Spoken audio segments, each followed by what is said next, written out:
Avatar: The Last Airbender, live action, Netflix. They did it again. It feels like Netflix is just eating up IP after IP, just creating new live action adaptation after adaptation. It's crazy. I swear I'm the only person in the world that's heard of Yu Yu Hakusho live action on Netflix. I brought it up to a few people and they didn't even know. They had no clue. Like, what's next? Naruto? Please don't. Please don't. We've had a lot of mixed reception on all of them. A lot of people liked One Piece. Yu Yu Hakusho was really bad, and this is in the middle somewhere. I didn't have huge expectations for this one. I'm not an Avatar super fan. I like it, but I watched it one time like 15 years ago. So by no means am I a super fan, but I loved One Piece. I love One Piece. I read it every week. So when I watched that, I felt like I had a really good basis, but I kind of get to be like most of the people that watched One Piece live action, because it seems like I talked to a lot of people that are not One Piece fans that watched the live action and loved it. And now I get to be that for Avatar, and I enjoyed it. I mean, I really did. I thought that the pacing was good. I thought it looked really good. Like, I think the set design was what I was most excited for, and it completely carried the show.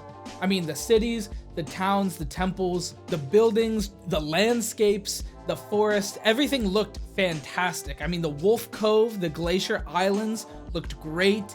I think the bending looked exactly how I expected it to, which is, I guess, a good thing, because it could have looked really bad, but it looked fine. And a lot of the animals looked amazing. I mean, Appa, Momo, of course, they looked cool. But you have the chocobo looking guys from Omashi. Amazing. I mean, it was like a Final Fantasy live action adaptation. I know they're not chocobos, but they're basically chocobos. There was a lot of other stuff that just looked really good, and I think it looked great.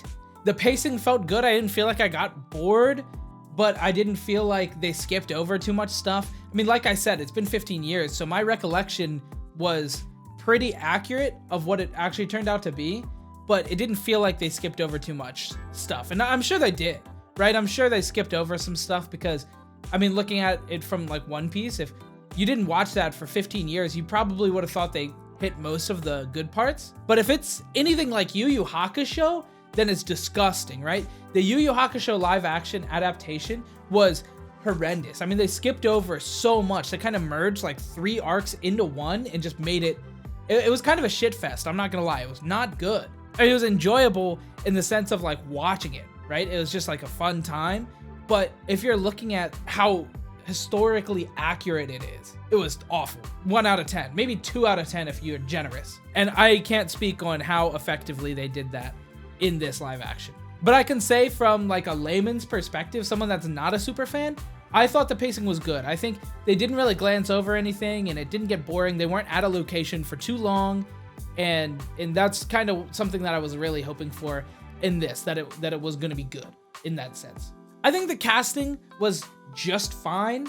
I think, of course, there's a couple unique character designs, like Zuko has the burn mark, and Aang's outfit, Katara's little hair, white things in the hair, you know what I'm talking about. All of those like key factors, I think they did well. I think they took the main thing of each one of the characters and ran with it really well. Like, I could pick out what character they were. From a 15-year-old recollection, I could tell what characters was which character. I never had any moments where I was like, is that? You know, I never had that. So that was good. And I think they did a pretty accurate portrayal of most of the characters, but maybe not perfectly, right? I kind of got annoyed at Zuko and Iroh because they just felt like Team Rocket. I kept thinking to myself that they were like Team Rocket. Let's capture Pikachu head ass type shit. Like, I don't know. I didn't love that. And of course, there were a couple parts that kind of gave them more humanity, right? Like Zuko's little bit of backstory and Iroh at his funeral, at his son's funeral.